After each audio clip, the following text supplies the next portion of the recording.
Greetings today, daughters of Divine Destiny. We are here continuing today, September the 1st, 2023, as this month we are embarking upon a new theme for our journey, seeking God towards fulfillment of our divine destinies.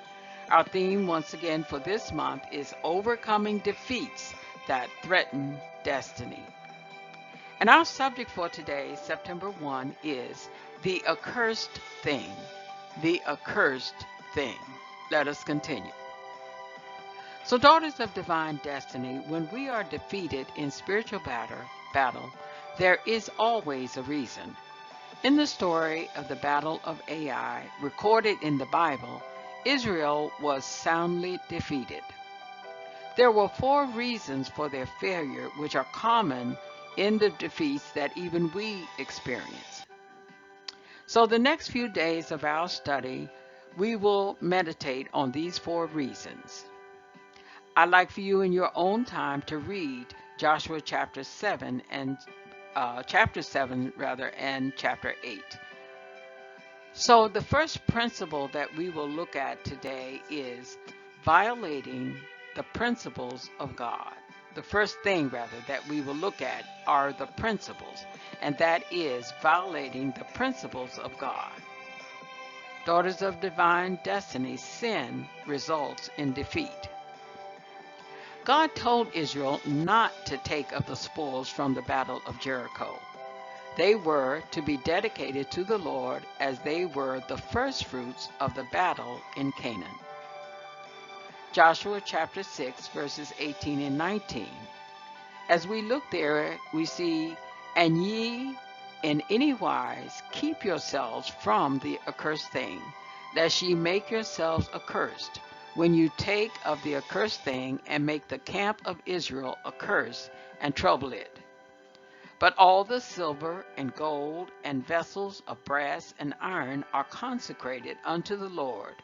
They shall come into the treasury of the Lord." Again, Joshua chapter 6, verses 18 and 19. So normally, Israel was allowed to keep the spoils of war. But in this first battle at Jericho, the spoils were to be dedicated to the Lord. Sometimes what was okay previously or may be accepted as tradition is wrong. There is no need to seek counseling or prayer for guidance about something that God explicitly has forbidden.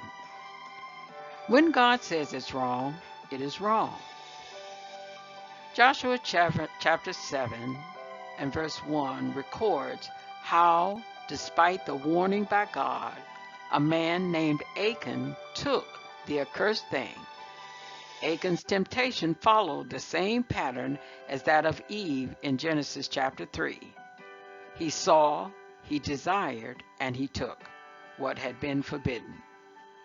When he had finally admitted his sin, he said, "When I saw among the spoils of a goodly Babylonian garment, and 200 shekels of silver and a wedge of gold of 50 shekels weight, then I coveted them and took them.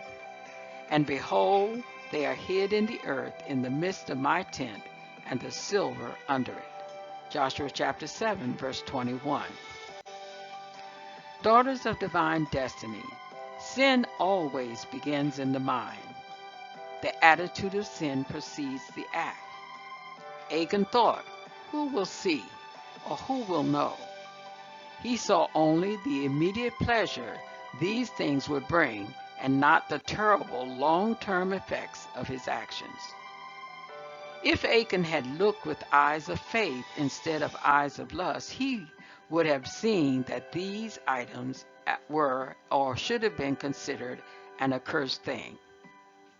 Instead, he viewed them with only his natural senses. Daughters of divine destiny, as we have learned in previous meditations, our spiritual enemies are the world, the flesh, and the devil. These work together to tempt us by the lust of the flesh, the lust of the eyes, and the pride of life. If we look on temptation with eyes of faith instead of eyes of lust, we will see that that which is forbidden is an accursed thing. Daughter of Divine Destiny, the question, is there any accursed thing hidden in the tent of your life? In Jesus' name, may you be prayerful as you consider this meditation today. In Jesus' name.